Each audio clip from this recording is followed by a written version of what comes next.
देखिए, आज हम जो क्वेश्चन यहाँ सॉल्व करने जा रहे हैं, स्क्रीन पे आपको क्वेश्चन बताया है।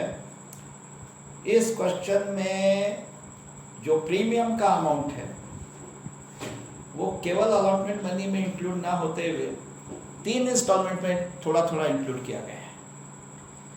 एप्लीकेशन मनी में ₹2 पर शेयर इंक्लूड किया गया है। टोटल प्रीमियम ₹5 पर शेयर है। आप क्वेश्चन पढ़ेंगे तो आपके ध्यान में आ जाएगा। टोटल प्रीमियम ₹5 पर शेयर है, जिसमें से एप्लीकेशन मनी में भी ₹2 पर शेयर प्रीमियम इंक्लूड है, अलॉटमेंट मनी में ₹2 पर शेयर प्रीमियम इंक्लूड है और ₹1 पर शेयर प्रीमियम ये फर्स्ट कॉल में इंक्लूड है। और उसके बाद जो सेकंड एंड फाइनल कॉल है, इसमें किसी प्रकार का कोई प्रीमियम इंक्लूड नहीं है। कल जो हमने क्वेश्चन किया था उसमें 4 इंस्टॉलमेंट थे और प्रीमियम का अमाउंट थोड़ा थोड़ा चारों इंस्टॉलमेंट में इंक्लूड था। लेकिन आज के क्वेश्चन में प्रीमियम का अमाउंट केवल पहले 3 इंस्टॉलमेंट में इंक्लूड है, एप्लीकेशन मनी, अलॉटमेंट मनी और फर्स्ट कॉल मनी। क्वेश्चन देखिए कैसा है।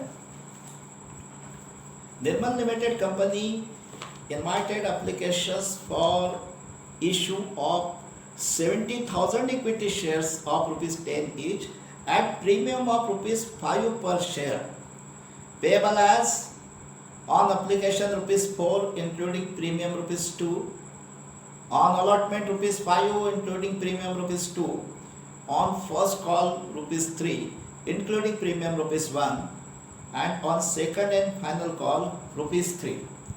No premium is included in second and final call. Then the issue was fully subscribed and allotments was made to all the applicants fully. All amounts due on shareholders were invariably received by the company. Past journal entries in the books of company.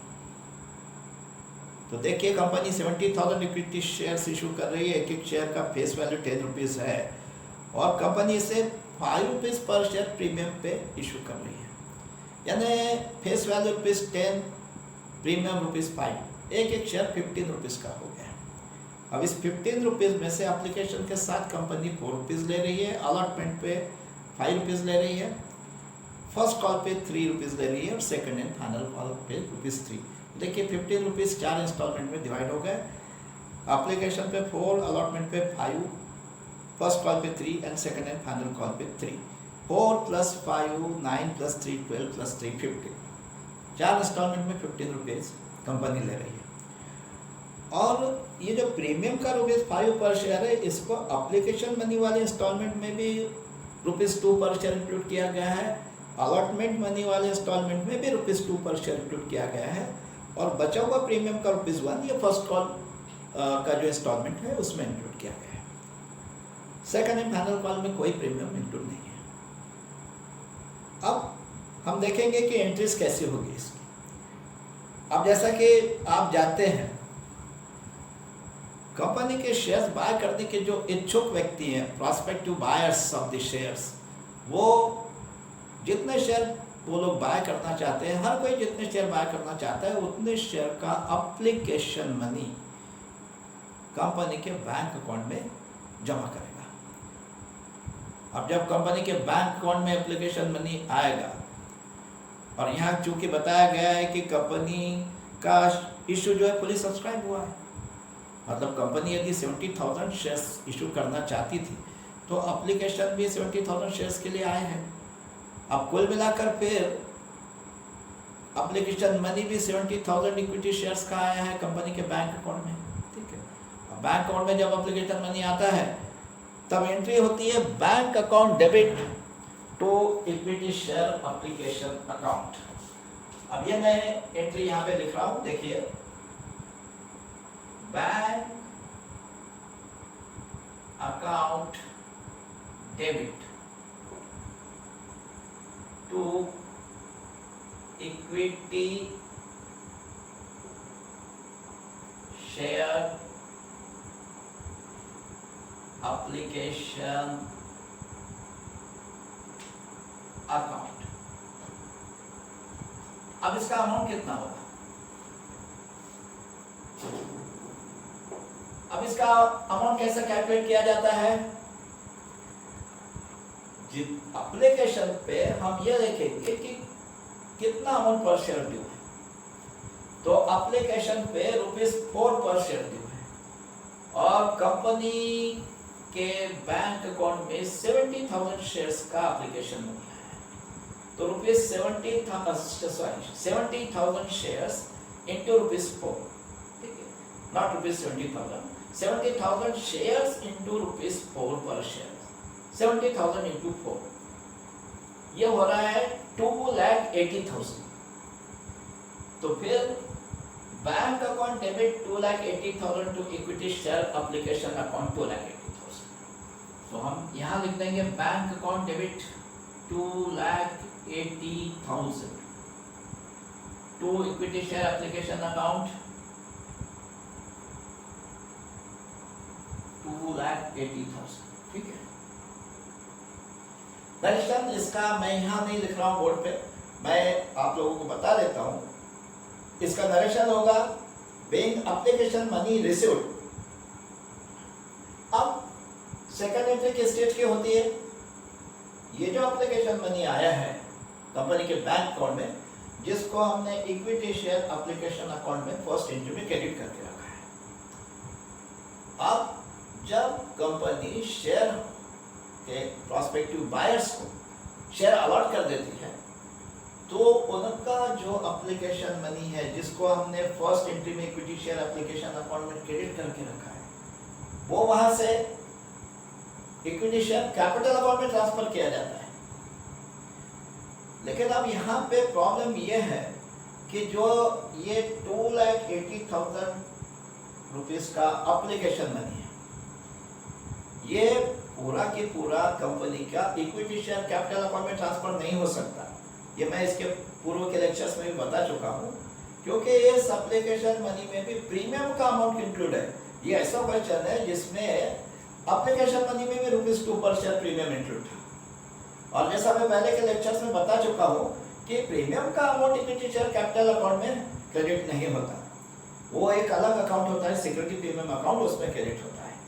तो अब ये 2,80,000 में क्योंकि कुछ amount तो premium का include है, वो इक्विटी शेयर कैपिटल में ट्रांसफर नहीं हो सकता। तो फिर अब ये 2,80,000 का जो एप्लीकेशन मनी है, ये सेकंड एंट्री में पूरा entire 2,80,000 equity share capital account में ट्रांसफर नहीं हो पाएगा, ठीक है। अब इसमें से जो प्रीमियम का अमाउंट है वो सिक्योरिटी प्रीमियम अकाउंट में ट्रांसफर करना होगा। अब सिक्योरिटी प्रीमियम अकाउंट में कितना ट्रांसफर होगा? तो देखिए, जो एप्लीकेशन मनी था ₹4 पर शेयर, उसमें ₹2 पर शेयर प्रीमियम का इंक्लूड है। तो फिर ₹2 पर शेयर के अनुसार 70,000 इंटू ₹2, 1,40,000 जो सिक्योरिटी प्रीमियम अकाउंट में जाएगा। और बचा कितना? अब ₹4 पर शेयर जो एप्लीकेशन मनी था, उसमें यदि ₹2 पर शेयर प्रीमियम है, तो बचा हुआ ₹2 पर शेयर जो है वो इक्विटी शेयर कैपिटल अकाउंट में जाएगा। तो उसका भी अमाउंट कितना होगा? 70,000 शेयर्स इंटू ₹2, 1,40,000। तो 1,40,000 इक्विटी शेयर कैपिटल अकाउंट में क्रेडिट होगा और 1,40,000 सिक्योरिटी प्रीमियम अकाउंट में। तो इंटायर जो 2,80,000 है, पहले तो हम सेकंड एंट्री में इसको क्या करेंगे, इससे ट्रांसफर करना है इक्विटी शेयर एप्लीकेशन अकाउंट से। अब 2 अकाउंट में ट्रांसफर करना है, एक अकेले इक्विटी शेयर कैपिटल अकाउंट में नहीं, क्योंकि इसमें प्रीमियम का भी अमाउंट इंक्लूड है। तो इस 2,80,000 को इक्विटी शेयर एप्लीकेशन अकाउंट से इक्विटी शेयर कैपिटल अकाउंट में ट्रांसफर करना है, सिक्योरिटी प्रीमियम अकाउंट में। आधा amount equity share capital account में ट्रांसफर होने जा रहा है, आधा सिक्योरिटी प्रीमियम, ठीक है। 1,40,000 इक्विटी शेयर कैपिटल में, 1,40,000 सिक्योरिटी प्रीमियम में। तो सबसे पहले तो हम एक काम करेंगे कि इसको फर्स्ट एंट्री में इक्विटी शेयर एप्लीकेशन अकाउंट में यदि क्रेडिट करके रखा है और अब इसको यहाँ से इक्विटी शेयर कैपिटल और सिक्योरिटी प्रीमियम अकाउंट में यदि ट्रांसफर करना है, तो इसको पहले इक्विटी शेयर एप्लीकेशन अकाउंट से सेकंड एंट्री में हम उसको रिवर्स करेंगे। मतलब यदि वो पहले फर्स्ट एंट्री में इक्विटी शेयर एप्लीकेशन अकाउंट में क्रेडिटेड है, तो अब सेकंड एंट्री में उसको पहले इक्विटी शेयर एप्लीकेशन अकाउंट में डेबिट कर देंगे। तो अब हम इस 2,80,000 को सेकंड एंट्री में इक्विटी शेयर एप्लीकेशन अकाउंट में पहले डेबिट कर देते हैं। इक्विटी शेयर एप्लीकेशन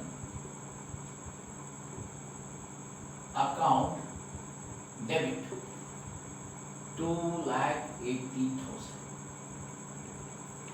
अब इसको मैंने इक्विटी शेयर एप्लीकेशन अकाउंट में डेबिट कर दिया। मतलब पहले इसको इक्विटी शेयर एप्लीकेशन अकाउंट में क्रेडिट किया था, अब यहाँ डेबिट कर दिया, तो मतलब वहाँ से मैंने इक्विटी शेयर एप्लीकेशन अकाउंट से इसको रिवर्स कर दिया और इससे ट्रांसफर करना है दो अकाउंट में, इक्विटी शेयर कैपिटल अकाउंट में और सिक्योरिटी प्रीमियम अकाउंट में। इसका मतलब इस 2,80,000 का अब इस एंट्री में बाइफरकेशन करना है, इसमें से आधा amount equity share capital account में क्रेडिट करना है, आधा सिक्योरिटी प्रीमियम। तो 1 लाख इसका आधा 1,40,000, 70,000 इंटू ₹2 1,40,000 जैसा मैं पहले बता चुका हूँ, ये इक्विटी शेयर कैपिटल अकाउंट में क्रेडिट होगा और 70,000 इंटू ₹2 1,40,000 ये सिक्योरिटी प्रीमियम अकाउंट में क्रेडिट होगा। तो अब मैं ऐसा करता हूँ कि 1,40,000 इक्विटी शेयर कैपिटल अकाउंट में क्रेडिट कर देता हूँ टू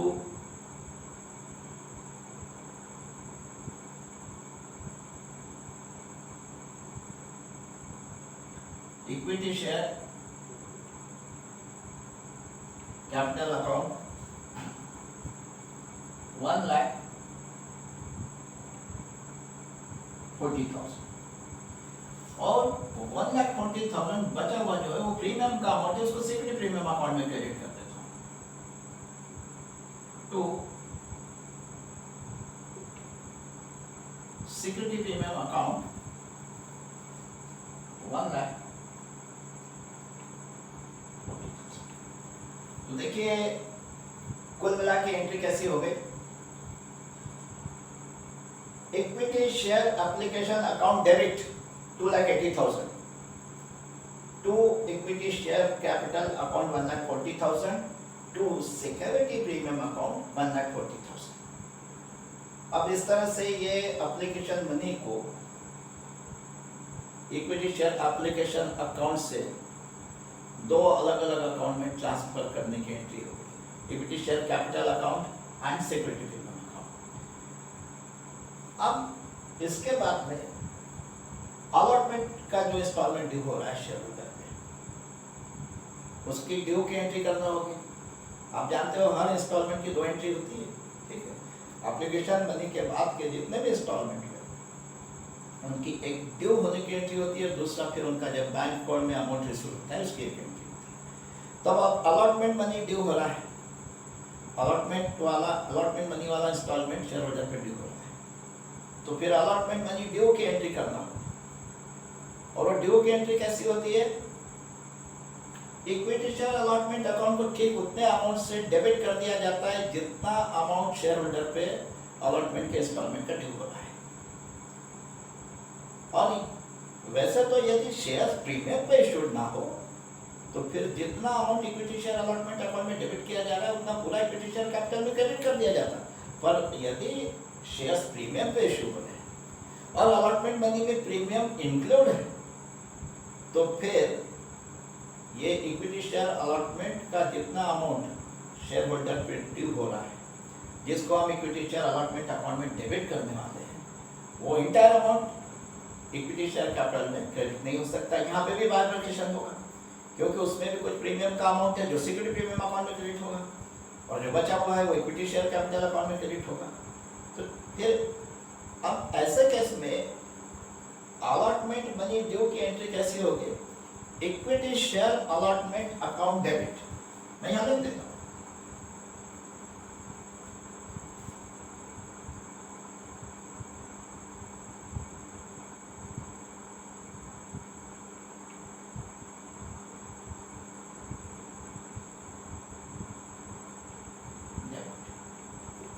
और इसको हम जितना टोटल अमाउंट अलॉटमेंट मनी का शेयर होल्डर पे ड्यू हो रहा है उतने अमाउंट से डेबिट कर देंगे। अब यहाँ पे अलॉटमेंट पे ₹5 पर शेयर ड्यू है और कंपनी ने 70,000 शेयर्स इश्यू किए हैं, तो 70,000 शेयर्स इंटू ₹5 3,50,000 ड्यू हो रहा है अलॉटमेंट पे। तो हम इक्विटी शेयर अलॉटमेंट अकाउंट को 3,50,000 से डेबिट किए। और मैंने बताया कि एंटायर 3,50,000 जिसको हम यहाँ इक्विटी शेयर अलॉटमेंट अकाउंट में डेबिट कर रहे हैं वो पूरा equity share allotment capital account में क्रेडिट नहीं हो सकता। वो पूरा इक्विटी शेयर कैपिटल अकाउंट में इसलिए क्रेडिट नहीं हो सकता कि उसमें भी प्रीमियम का अमाउंट इंक्लूड है, तो कुछ अमाउंट सिक्योरिटी प्रीमियम में क्रेडिट होगा और कुछ इक्विटी शेयर कैपिटल में। अब ये तय करना है कि इसमें से सिक्योरिटी प्रीमियम में कितना क्रेडिट होगा, इक्विटी शेयर कैपिटल में कितना क्रेडिट होगा। तो 5 रुपीज पर शेयर जो अलॉटमेंट मनी ड्यू है, इसमें भी ₹2 पर शेयर प्रीमियम इंक्लूड है। तो फिर बचा हुआ ₹3 पर शेयर ये कैपिटल अकाउंट में क्रेडिट होगा, और ₹3 पर शेयर के हिसाब से 70,000 शेयर्स का 70,000 शेयर्स इंटू ₹3 2,10,000, इसको हम इक्विटी शेयर कैपिटल अकाउंट में क्रेडिट करेंगे।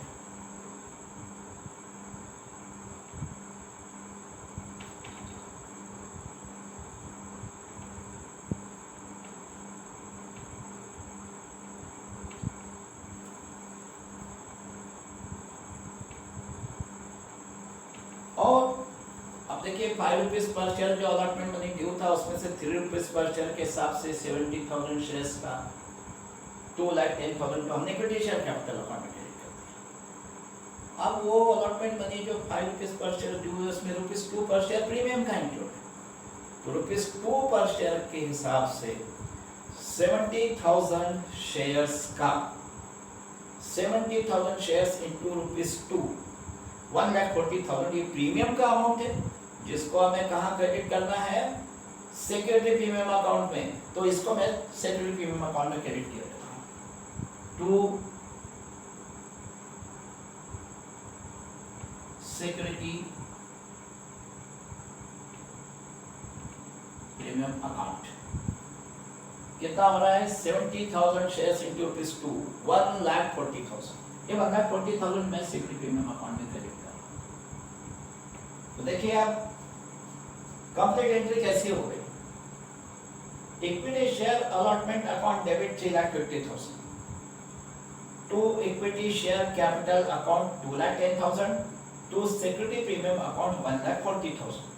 और देखिए डेबिट क्रेडिट टैली हो गया, ये 3,50,000 है और ये 2,10,000 और 1,40,000 ये भी हो रहा है 3,50,000।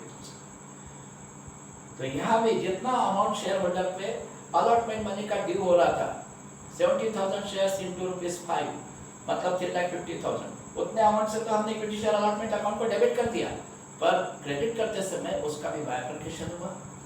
उसमें से ₹3 पर शेयर के अनुसार 2,10,000 इक्विटी शेयर कैपिटल अकाउंट में क्रेडिट कर दिया गया, और ₹2 पर शेयर के अनुसार 70,000 शेयर्स का 70,000 इंटू ₹2 1,40,000 उससे सिक्योरिटी प्रीमियम अकाउंट में क्रेडिट कर दिया, क्योंकि प्रीमियम का अमाउंट है। अब ये हो गए आपके equity share allotment money due की एंट्री।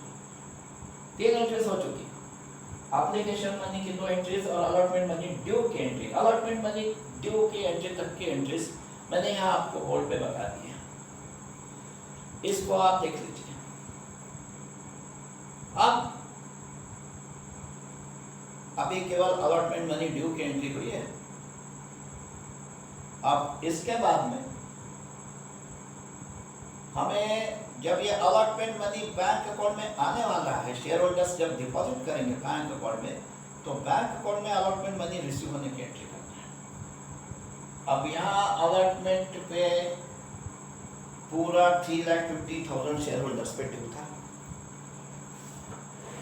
और यहाँ कहीं इस क्वेश्चन में ऐसा लिखा नहीं है कि किसी शेयर होल्डर ने अलॉटमेंट मनी पे नहीं किया, बल्कि यह लिखा है कि all amounts due on share holders were invariably received by the company. Invariably का मतलब होता है हिंदी में निरपवाद रूप से, निरपवाद यानी विदाउट एनी एक्सेप्शन, मतलब कोई ऐसा एक्सेप्शन नहीं है, कोई ऐसा शेयर होल्डर नहीं है जिसने अलॉटमेंट मनी न पे किया।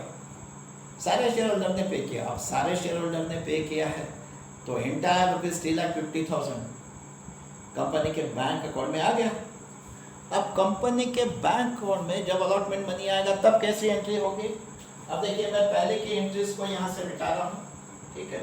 एंट्रीज वैसे भी स्क्रीन पर दी हुई है, आप देख सकते हो। अब मैं इसके आगे की एंट्रीज करने के लिए ये एंट्रीज मिटा देता हूँ।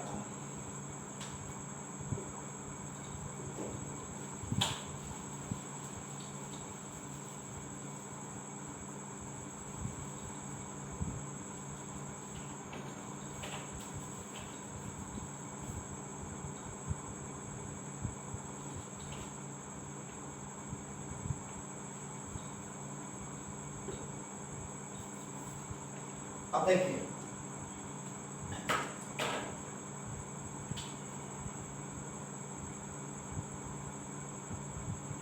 जैसा कि मैंने कि यदि 3,50,000 का अलॉटमेंट मनी बैंक अकाउंट में पूरा आ गया तो हम बैंक अकाउंट को अब 3,50,000 से डेबिट कर देंगे। बैंक अकाउंट डेबिट 3,50,000 और क्योंकि बैंक रिसीवर है इस केस में, बैंक ने कंपनी के शेयर होल्डर से अलॉटमेंट का ₹3,50,000 रिसीव किया है, ठीक है, on behalf of company, company के बैंक ने रिसीव किया है, शेयर होल्डर ने बैंक में ले जाके जमा किया, बैंक ने रिसीव किया, bank is a receiver. Bank को हम कंपनी के अकाउंट्स बुक में पर्सनल अकाउंट ट्रीट करते हैं और पर्सनल अकाउंट का रूल है डेबिट द रिसीवर, क्योंकि इस केस में बैंक ने 3,50,000 शेयर होल्डर से रिसीव किया, बैंक इज ए रिसीवर, तो हमने बैंक अकाउंट को डेबिट कर दिया 3,50,000 से, डेबिट द रिसीवर का नियम अप्लाई करते हुए बैंक को डेबिट 3,50,000। और अब हमें क्रेडिट क्या करना होगा, तो वो जो इक्विटी शेयर अलॉटमेंट अकाउंट इसके पहले की एंट्री में हमने डेबिट किया था 3,50,000 से, वो ये बता रहा था कि शेयर होल्डर पे 3,50,000 अलॉटमेंट का अमाउंट ड्यू है, अब वो पूरा रिकवर हो गया। तो ये सारे अकाउंट जो होते हैं जैसे equity share allotment account, equity share first call account, equity share second and final call account, ये टेम्परेरी मेथड के अकाउंट होते हैं। ये केवल विभिन्न इंस्टॉलमेंट्स का कितना अमाउंट शेयर होल्डर पे ड्यू है और कितना आया इसका हिसाब रखने के लिए ओपन किए जाते हैं कंपनी के ऊपर। जैसे यहाँ equity share allotment account due की एंट्री में डेबिट करके 3,50,000 से ओपन किया गया था। ये सारे अकाउंट यदि जितना अमाउंट शेयर होल्डर पे ड्यू हो रहा है हर इंस्टॉलमेंट का, यदि वो पूरी तरह से रिकवर हो जाए तो ये अकाउंट क्लोज भी होते जाना चाहिए। अब जैसे इक्विटी शेयर अलॉटमेंट अकाउंट को हमने पिछली एंट्री में 3,50,000 से डेबिट करके ओपन किया था, अब बाद में वो 3,50,000 रिसीव हो गया, बैंक अकाउंट में आ गया, तो उस अकाउंट को क्लोज करना चाहिए। उस अकाउंट को क्लोज करने के लिए क्या करना होगा, यदि पिछली एंट्री में मतलब अलॉटमेंट मनी ड्यू की एंट्री में उससे हमने 3,50,000 से डेबिट किया था, तो अब उससे 3,50,000 से क्रेडिट कर देना होगा ताकि वो क्लोज हो जाए। तो मैं इक्विटी शेयर अलॉटमेंट अकाउंट को अब 3,50,000 से यहाँ क्रेडिट किया।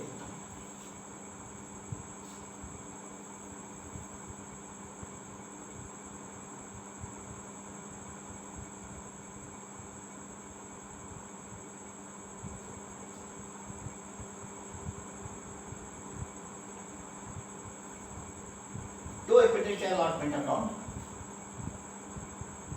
3,50,000।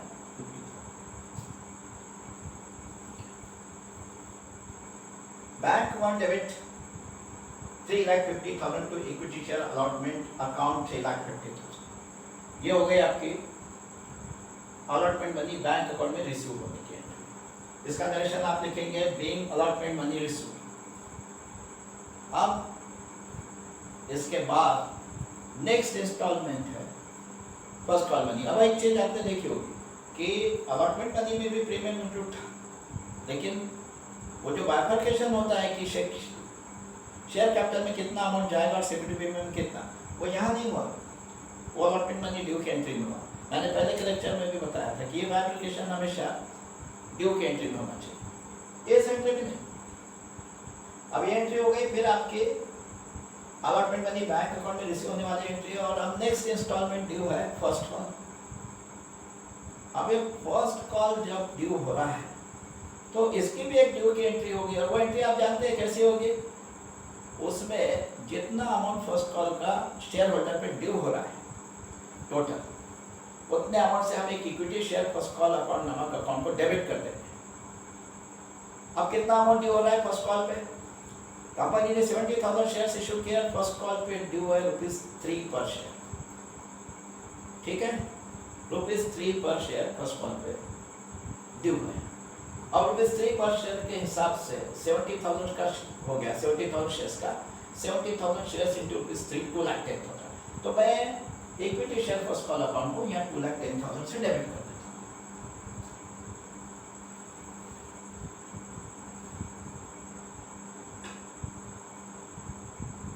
Equity share first call account debit,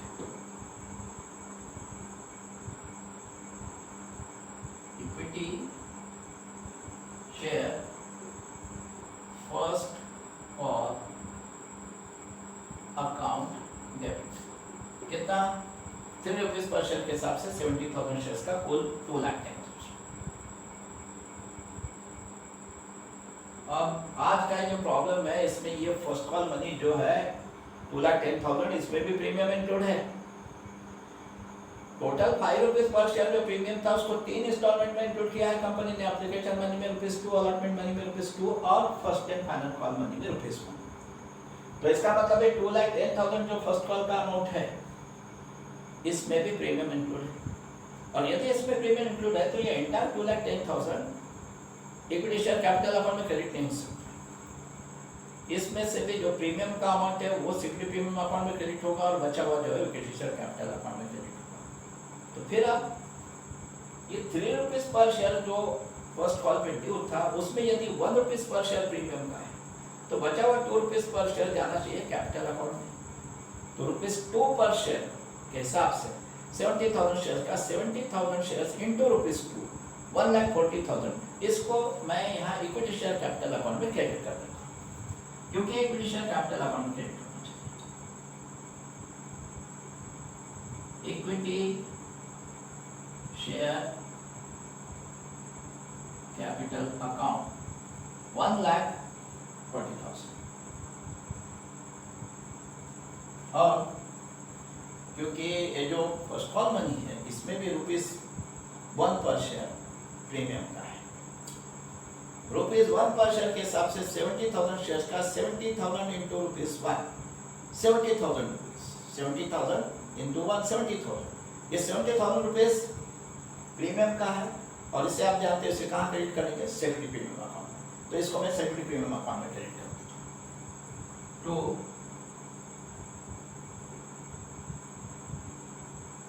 security premium account 70,000 देखिए डेबिट क्रेडिट टैली हो गया है। Equity share first call account debit 2,10,000 to equity share capital account 1,40,000 to security premium account 70,000। यहाँ पे भी ये 2,10,000 का बाइफर्केशन हो गया। ये दो अकाउंट में क्रेडिट हुआ 1,40,000 इक्विटी शेयर कैपिटल में और 70,000 सिक्योरिटी में। अब ये होगा equity share first call due की एंट्री। अब ये फर्स्ट कॉल मनी जब बैंक अकाउंट में आएगा शेयर होल्डर जमा करेंगे आगे बैंक अकाउंट को डेबिट करना होगा और पूरा 2,10,000 आ रहा है बैंक अकाउंट में, किसी भी शेयर होल्डर ने नहीं पे किया ऐसा कुछ है नहीं क्वेश्चन। तो फिर हम बैंक अकाउंट को डेबिट कर देंगे अब 2,10,000 से।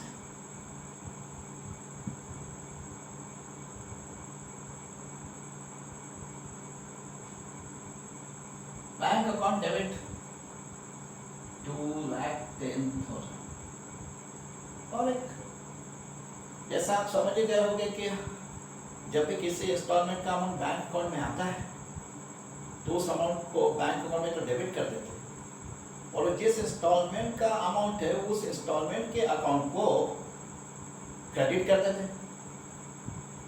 जैसे यहाँ ये फर्स्ट कॉल नामक इंस्टॉलमेंट का अमाउंट जब बैंक अकाउंट में आया बैंक अकाउंट को डेबिट करते हैं और इसके अगेंस्ट में इक्विटी शेयर फर्स्ट कॉल का ये अमाउंट है तो equity share first call account को क्रेडिट कर देंगे 2,10,000 से और 2,10,000 से ही क्रेडिट भी करेंगे क्योंकि पूरा 2,10,000 जो फर्स्ट कॉल पे ड्यू था वो पूरा अगर रिकवर हो गया तो ये जो equity share first call account इसके पहले की एंट्री में मतलब ड्यू की एंट्री में हमने 2,10,000 से डेबिट किया था अब वो पूरा क्लोज हो जाना चाहिए क्योंकि फर्स्ट कॉल का पूरा मनी आ चुका है।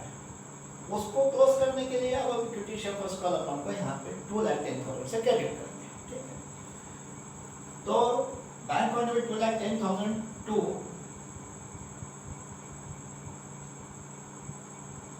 Equity share first call account 2,10,000।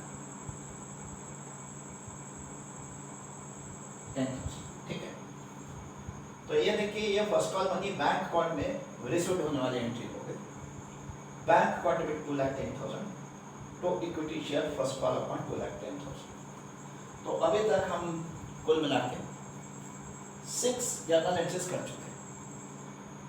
Application money जब बैंक अकाउंट में आता है उसकी एंट्री, फिर उस एप्लीकेशन मनी को शेयर कैपिटल और सिक्योरिटी प्रीमियम अकाउंट में ट्रांसफर करने की एंट्री, फिर अलॉटमेंट मनी ड्यू होने की entry, allotment money bank account में रिसीव्ड होने की एंट्री, फिर फर्स्ट कॉल मनी ड्यू होने की एंट्री और फर्स्ट कॉल मनी के बैंक अकाउंट में रिसीव्ड होने की एंट्री।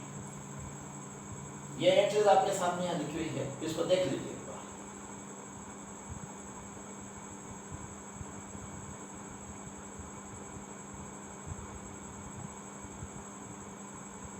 अब इसके बाद ड्यू हो रहा है second call, second and final call. This is the last call. आप एप्लीकेशन से फर्स्ट कॉल तक की सारी एंट्रीज हो चुकी। अब second and final call money due है, इसकी भी एक ड्यू की एंट्री होगी और एक बैंक अकाउंट में रिसीव्ड होने की एंट्री। अगेन इसके ड्यू की एंट्री पे कैसे होगी? Equity share second and final call account debit to equity share capital account. अब देखिए यहाँ ड्यू की एंट्री में मैंने equity share second and final call account को डेबिट किया और उसके आगे इस पर सिर्फ एक अकाउंट क्रेडिट करा, इक्विटी शेयर कैपिटल अकाउंट। इसके पहले जितने भी इंस्टॉलमेंट थे उनकी ड्यू की एंट्री में मैं जैसे एप्लीकेशन मनी के बाद के जो दो इंस्टॉलमेंट थे, अलॉटमेंट और फर्स्ट कॉल, उनके ड्यू की एंट्री में मैंने दो अकाउंट क्रेडिट किए थे। कुछ amount equity share capital account में क्रेडिट कर रहा था, कुछ सेकेंडरी पेमेंट। उसका रीज़न यह था कि वो ऐसे इंस्टॉलमेंट में थे जिनमें थोड़ा थोड़ा प्रीमियम भी इंक्लूड था। लेकिन अब ये जो लास्ट इंस्टॉलमेंट में, इसमें इस इंस्टॉलमेंट में प्रीमियम का एक पैसा भी इंक्लूड नहीं है। देखिए सिर्फ on second and final call ₹3 लिखा है वहाँ क्वेश्चन में, कहीं आगे ये नहीं लिखा including premium. No premium is included in this instalment, क्योंकि प्रीमियम जो ₹5 पर शेयर था वो ऑलरेडी 3 इंस्टॉलमेंट में रिकवर हो गया। एप्लीकेशन मनी में ₹2 पर शेयर, अलॉटमेंट मनी में ₹2 पर शेयर और फर्स्ट कॉल में ₹1 पर शेयर। आप प्रीमियम बचाएंगे रिकवर करने के लिए।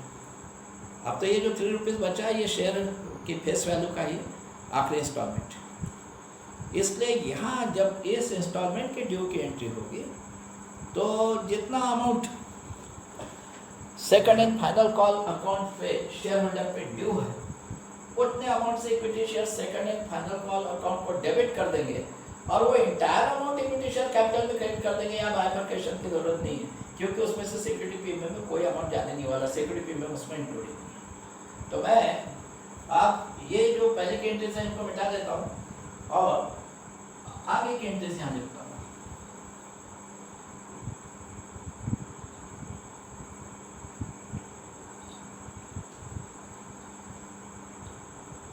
तब तक आप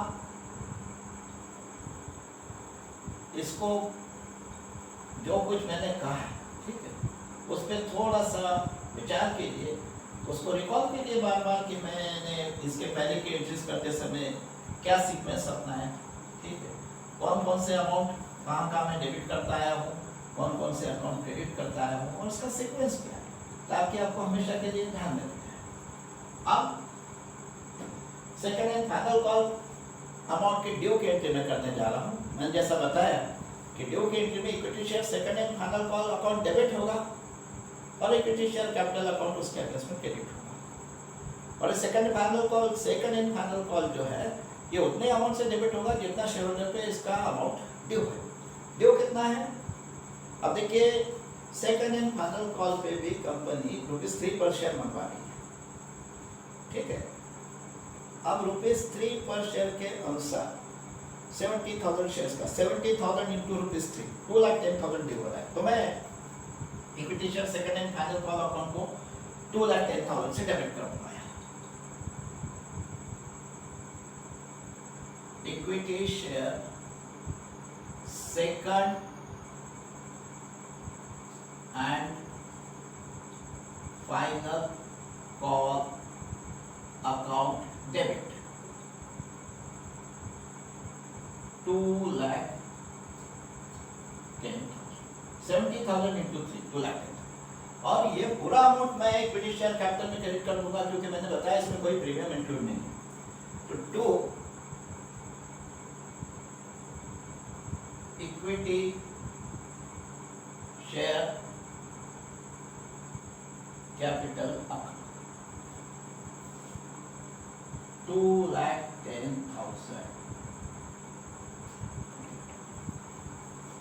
कैसी हो गई entry? Equity share second and final call account debit 2,10,000 to equity share capital account 2,10,000। ये हो गई second and final call money due की एंट्री। अब सेकंड एंड फाइनल कॉल पूरा सारे शेयर होल्डर पे कर चुके हैं। इसके बारे में भी कहीं क्वेश्चन में ऐसा कुछ लिखा नहीं है कि किसी शेयर होल्डर ने फाइनल कॉल मनी पे नहीं किया। तो फिर ये पूरा 2,10,000 कंपनी के बैंक अकाउंट में जब आ जाएगा तो आगे आप जानते हो कैसे एंट्री होगी। बैंक अकाउंट को 2,10,000 से डेबिट कर दिया जाएगा और ये जो equity share second and final call account अभी मैंने इस एंट्री में डेबिट किया है, उसको अब जब बैंक अकाउंट को हम 2,10,000 डेबिट करेंगे नेक्स्ट एंट्री में, तो इस अकाउंट को उसके अगेंस्ट में 2,10,000 से क्रेडिट कर देंगे ताकि ये क्लोज हो जाए। क्योंकि ड्यू की एंट्री में इसको 2,10,000 से डेबिट करके हमने ये बताया था कि शेयर होल्डर पे 2,10,000 का amount second and final call का ड्यू। अब वो जब पूरा रिकवर हो गया तो ये अकाउंट क्लोज होना चाहिए। वो जब बैंक अकाउंट में पूरा आ गया तो ये अकाउंट क्लोज होना चाहिए। इसलिए जब बैंक अकाउंट में ये 2,10,000 आ रहा है तो हम क्या करेंगे, बैंक अकाउंट को डेबिट कर देंगे 2,10,000 से, लेकिन इस अकाउंट को उसके अगेंस्ट में 2,10,000 से अब क्रेडिट कर देंगे। पहले डेबिट किया था यहाँ, अब नेक्स्ट एंट्री में क्रेडिट कर देंगे ताकि क्लोज हो जाए। तो फिर एंट्री कैसी हो गई? Bank account debit 2,10,000 to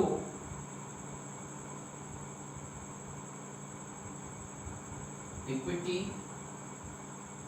share second and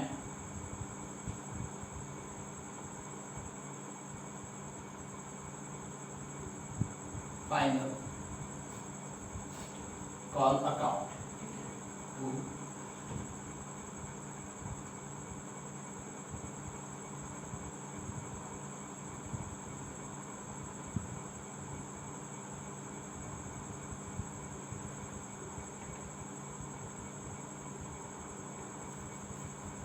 $2,10,000 bank account debit 2,10,000 to equity share second and final call account 2,10,000। ये हो गई second and final call money के बैंक अकाउंट में रिसीव होने के। अब ये एंट्रीज आप देख लीजिए एक बार। ये फाइनल कॉल मनी ड्यू की एंट्री थी, equity share second and final call account debit 2,10,000 equity share capital account 2,10,000 और फिर बाद में उसके बैंक अकाउंट में रिसीव एंट्री की एंट्री हो गई। Bank account debit 2,10,000 to equity share second and final call account 2,10,000। यहाँ आज के इस क्वेश्चन की सारी एंट्रीज हो चुकी है। अब ये क्वेश्चन आज यहाँ समाप्त हो